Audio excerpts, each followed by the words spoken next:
দুর্গার পর এবার সরস্বতী। বাংলাদেশে মন্দিরে ঢুকে প্রতিমাকে ধাক্কা মেরে ভাঙল যুবক। উন্নয়ন নিয়ে রাজনীতি করে টিএমসি, তার ফল ভুগছে রাজ্যবাসী। বাজেট বঞ্চনার জবাবে বললেন শুভেন্দু। নির্মলার বাজেটে মালামাল মলদ্বীপ, কত টাকা পেল বাংলাদেশ? স্নান করতে যাচ্ছি, রাস্তায় দেখি কম্বল ঢাকা কিছু পড়ে আছে। পরে যা জানলাম, মহাকুম্ভে গিয়ে হাড়হিম ঘটনার কথা বললেন টিএমসি নেতা।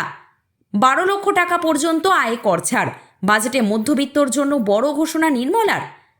প্রতিশ্রুতি পূরণে ব্যর্থ কেজরিওয়াল। আপ ছাড়ার একদিনের মাথাতে গেরুয়া শিবিরে 8 বিধায়ক।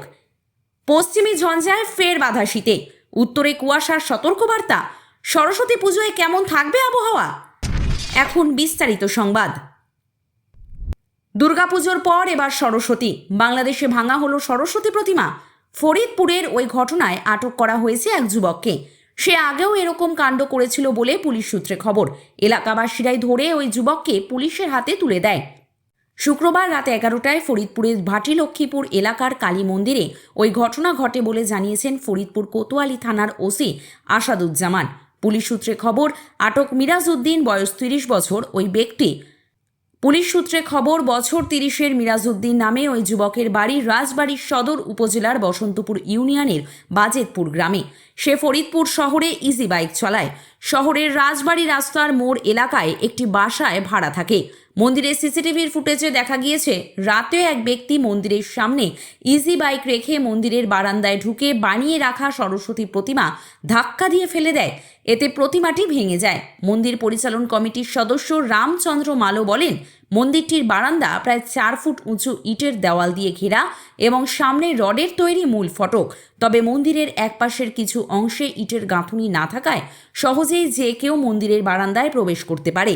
মন্দির কমিটির ওই সদস্য আরও অভিযোগ করেন, এই একই লোক গত বছরের 7ই ফেব্রুয়ারি ফরিদপুর শ্রী শ্রী রাধা গোবিন্দ ইস্কন মন্দিরের সরস্বতী প্রতিমা ভেঙেছিল। তখন তাকে পাগল বলে ছেড়ে দেওয়া হয়েছিল। ফরিদপুর কোতোয়ালি থানার ওসি আসাদুজ্জামান বলেন, প্রতিমা ভাঙচুরের খবর পেয়ে পরে রাত 12:30টার দিকে ওই যুবককে আটক করে থানায় নিয়ে এসে পুলিশি হেফাজতে রাখা হয়েছে। ফরিদপুরের অতিরিক্ত পুলিশ সুপার ক্রাইম ব্রাঞ্চের শৈলেন চাকমা বলেন, এ ঘটনায় মন্দির কমিটির একজন বাদী হয়ে মামলার প্রতিশ্রুতি নিচ্ছেন। এ ঘটনায় মন্দির কমিটির একজন বাদী হয়ে মামলার প্রস্তুতি নিচ্ছেন। মামলা হওয়ার পর ওই যুবককে গ্রেপ্তার দেখিয়ে আদালতে তোলা হবে। রাজ্য সরকারের লাগাতার অসৌজন্যেই কেন্দ্রীয় বাজেটে বঞ্চিত বাংলা। সুকান্ত মজুমদারের পর একথা স্পষ্ট করে দিলেন রাজ্যের বিরোধী দলনেতা শুভেন্দু অধিকারী। শনিবার সন্ধ্যায় তমলুকে সাংবাদিকদের মুখোমুখি হয়ে শুভেন্দুবাবু বলেন, উন্নয়ন নিয়ে রাজনীতিটা কম করুন, রাজনীতিটা আপনারা করেন, তার ফল ভোগ করছে পশ্চিমবঙ্গের লোক। শুভেন্দুবাবু বলেন, তৃণমূলকে পরামর্শ দেব, অন্য রাজ্যগুলোকে দেখে শিখুন। এমনকি ওমর আবদুল্লাহ, যিনি ভারতীয় জনতা পার্টির বিরুদ্ধে, তাকে দেখে শিখুন। তিনি বয়সে মমতা বন্দ্যোপাধ্যায়ের থেকে অনেক ছোট, তাকে দেখে শিখুন। ঝাড়খণ্ডের হেমন্ত সোরেন ভোটে এত ফাটাফাটি করেছে, শপথ গ্রহণে মোদিজি, অমিত শাহজি, রাজনাথ সিংজি, নীতিন গডকরির বাড়ি গিয়ে তাদের আমন্ত্রণ জানিয়ে এসেছেন। ফেডারেল স্ট্রাকচার মেনে কেন্দ্র রাজ্য সম্পর্ক বজায় রাখুন।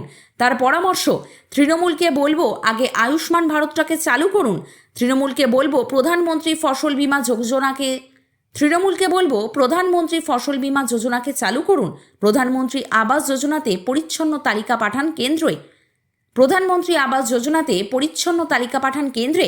পশ্চিমবঙ্গে 81 লক্ষ প্রান্তিক কৃষক, 50 লক্ষের নাম পাঠিয়েছেন পিএম কিষানে। বছরে 6,000 টাকা করে পাচ্ছেন তারা। আরও 31 লক্ষ কৃষকের নাম কেন পাঠাননি? বিশ্বকর্মা যোজনায় পশ্চিমবঙ্গ সরকারকে 1 টাকাও দিতে হয় না। সেই প্রকল্পে 6 লক্ষ আবেদন পড়ে থাকলেও সেগুলোতে দিল্লি পাঠাচ্ছেন না কেন? আদিবাসী এলাকায় 3টে একলব্য বিদ্যালয় তৈরির জন্য কেন্দ্রীয় সরকার জমি চেয়েছে, সেই জমি কেন দিচ্ছে না রাজ্য? উন্নয়ন নিয়ে রাজনীতিটা কম করুন, রাজনীতিটা আপনারা করেন, তার ফল ভোগ করছে পশ্চিমবঙ্গের লোক। রাজ্যে বিজেপি ক্ষমতায় এলে কেন্দ্রের সঙ্গে হাত মিলিয়ে উন্নয়নের প্রতিশ্রুতি দেন শুভেন্দুবাবু। তিনি বলেন, পশ্চিমবঙ্গে ভারতীয় জনতা পার্টির সরকার আসবে, তখন এখানে কেন্দ্রীয় সরকারকে নিয়ে আমরা সমস্ত কর্মসূচি চালু করব, সামাজিক স্কিমও চালু করব, সেগুলোর সুবিধা আরও বাড়বে। সবচেয়ে বড় দাবি হচ্ছে প্রতি বাড়িতে চাকরি চাই। গুজরাটের মতো শিল্প কর্মসংস্থান পশ্চিমবঙ্গের মানুষরা চায়, সে কাজ করতে হলে ডবল ইঞ্জিন চাই। শনিবার সংসদে বাজেট পেশ করলেন কেন্দ্রীয় অর্থমন্ত্রী নির্মলা সীতারামন। এই বাজেটে প্রতিবেশী দেশগুলির জন্য বরাদ্দকৃত অর্থ দেখে এটাই মনে করা হচ্ছে যে এবার হয়তো ভারত মলদ্বীপ সম্পর্কের বরফ গলতে শুরু করেছে। কারণ 2025 থেকে 26 অর্থবর্ষের জন্য কেন্দ্রীয় বাজেটে মলদ্বীপের উন্নয়নে ভারতের সাহায্যের পরিমাণ 28% বৃদ্ধি করা হয়েছে, যেখানে 2024 থেকে 25 অর্থবর্ষে মলদ্বীপের জন্য বরাদ্দ ছিল 470 কোটি টাকা, যা এবার বেড়ে দাঁড়াচ্ছে 600 কোটি টাকায়। তবে মলদ্বীপের জন্য বরাদ্দ বৃদ্ধি করা হলেও বাংলাদেশের জন্য বরাদ্দ বৃদ্ধি করেনি মোদী সরকার। 2024 থেকে 25 অর্থবর্ষের মতোই এবারও বাংলাদেশকে 120 কোটি টাকা বরাদ্দ করা হয়েছে। 2024 সালের অগস্টে শেখ হাসিনার সরকার ক্ষমতাচ্যুত হওয়ার পর বাংলাদেশ ভারত সম্পর্কে কিছুটা অনিশ্চয়তা তৈরি হয়েছে, তাই সম্পর্ক উন্নতির জন্য বাজেটে বরাদ্দ বাড়ানো হয়নি, আবার বরাদ্দ কমিয়েও দেওয়া হয়নি। এই বাজেটে ভারতের সাহায্যপ্রাপ্ত দেশগুলির মধ্যে সবচেয়ে বেশি বরাদ্দ পেয়েছে ভুটান। 2025 থেকে 26 অর্থবর্ষে তাদের জন্য 2150 কোটি টাকা বরাদ্দ করা হয়েছে, যদিও গত অর্থবর্ষে এই পরিমাণ ছিল 2543.48 কোটি টাকা। নেপালের জন্য বরাদ্দ অপরিবর্তিত থাকছে 700 কোটি টাকা। শ্রীলঙ্কাকেও আগের মতোই 300 কোটি টাকা দেওয়া হবে। মরিশাস পাচ্ছে 500 কোটি টাকা, আফগানিস্তান 100 কোটি টাকা এবং আফ্রিকার দেশগুলি 225 কোটি টাকা। এছাড়া মায়ানমারের জন্য 350 কোটি টাকা এবং মঙ্গোলিয়ার জন্য 5 কোটি টাকা বরাদ্দ রাখা হয়েছে। বিশেষজ্ঞদের মতে ভারতের বিদেশ নীতির মূল দৃষ্টিভঙ্গি প্রতিফলিত হয়েছে এই বাজেটে। যেখানে সম্পর্ক উন্নয়নের লক্ষ্যে মলদ্বীপের জন্য বরাদ্দ বাড়ানো হয়েছে, সেখানে বাংলাদেশের ক্ষেত্রে বরাদ্দ একই রাখা হয়েছে। বিশেষজ্ঞরা বলছেন, ভারত পরিস্থিতি পর্যবেক্ষণ করলেও বাংলাদেশের নতুন সরকারের সঙ্গে সুসম্পর্ক রক্ষা করাকেও গুরুত্ব দিচ্ছে।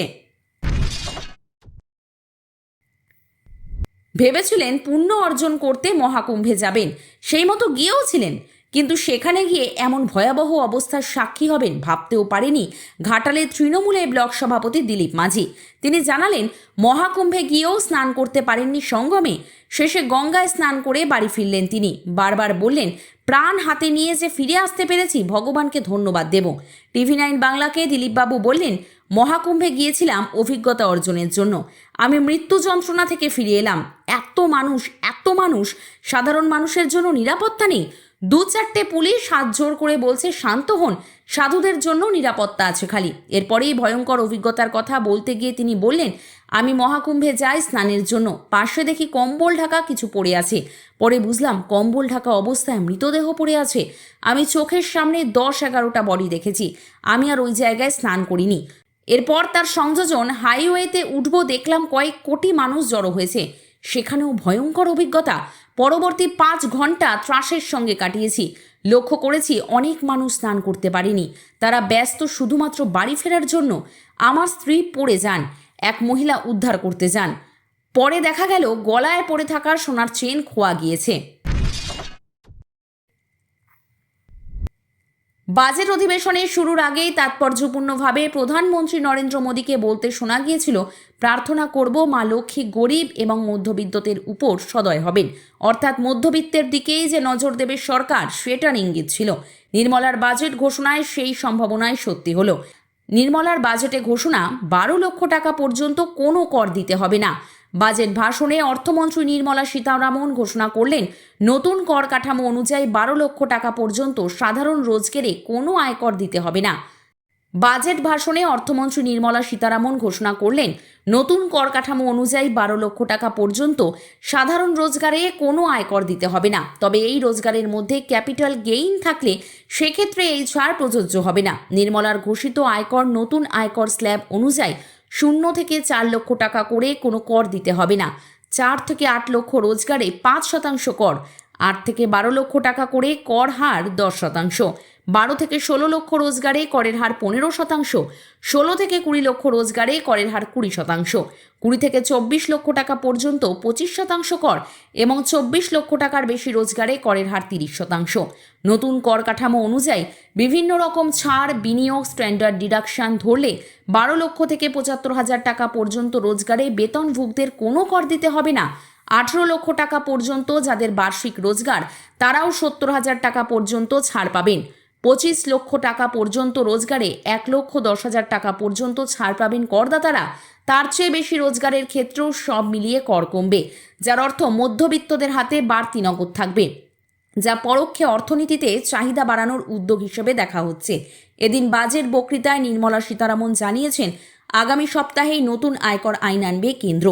আইনেও ন্যায় সংহিতার মতো ন্যায়ের দিকেই নজর দেওয়া হবে। আরও সরলীকরণ হবে কর কাঠামোয়। সহজ ভাষায় লেখা হবে নতুন আয়কর আইন, যাতে করদাতা এবং কর গ্রহীতা দুপক্ষেরই সুবিধা হয়। কেওয়াইসি পদ্ধতি সরলীকরণ করা হবে। দিল্লি বিধানসভা নির্বাচনের আর বাকি মাত্র 4 দিন। তার প্রাক্কালে গতকাল অর্থাৎ শুক্রবার দল ছেড়েছিলেন আম আদমি পার্টির 8 জন বিধায়ক। আর দল ছাড়ার 24 ঘন্টার মধ্যেই শনিবার আপের দলত্যাগী এই 8 জন বিধায়ক যোগ দিলেন বিজেপিতে। উল্লেখ্য, আপ সুপ্রিমো অরবিন্দ কেজরিওয়ালের বিরুদ্ধে অনাস্থা এবং পার্টির মতাদর্শ থেকে সরে আসার অভিযোগ এনে দল ছেড়েছিলেন এই বিধায়কেরা। যে 8 জন বিধায়ক আপ ছেড়ে গেরুয়া শিবিরে নাম লেখালেন তারা হলেন বন্দনা গৌড়, রোহিত মেহারুলিয়া, গিরিশ সোনি, মদন লাল, রাজেশ ঋষি, বিএস জুন, নরেশ যাদব এবং পবন শর্মা। আপের সদস্যপদ থেকে ইস্তফা দেওয়ার পরেই তারা জানিয়েছিলেন যে তারা তাদের ইস্তফা পত্রটি বিধানসভা স্পিকারের কাছেও পাঠিয়েছেন। উল্লেখ্য, এবারের নির্বাচনে আপের তরফে টিকিট মেলেনি দলত্যাগী এই 8 জনের। সেই কারণেই এই দলবদলের সিদ্ধান্ত বলেই মনে করছেন অনেকে। তবে দলত্যাগী এই বিধায়কদের দাবি, কেজরিওয়ালের নেতৃত্বে আম আদমি পার্টি তার নীতিবোধ হারিয়ে ফেলেছে। এত বছর ধরে জনগণকে দিয়ে আসা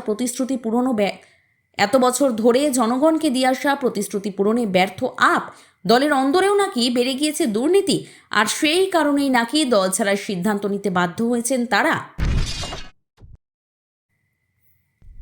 আংশিক মেঘলা আকাশ এবং পূবালি হাওয়ার প্রভাবে রাতের তাপমাত্রা খানিকটা বেড়েছে। চলতি মরশুমে বারবার শীতের পথে বাধা হয়ে দাঁড়িয়েছে পশ্চিমী ঝঞ্ঝা। রাজ্যের আবহাওয়া নিয়ে বড় আপডেট দিল আবহাওয়া দপ্তর। পশ্চিমী ঝঞ্ঝা উত্তর পশ্চিম ভারতে ঢুকবে 1 এবং 3 ফেব্রুয়ারি। এর ফলে ফের বাধাপ্রাপ্ত হবে উত্তরে হাওয়া।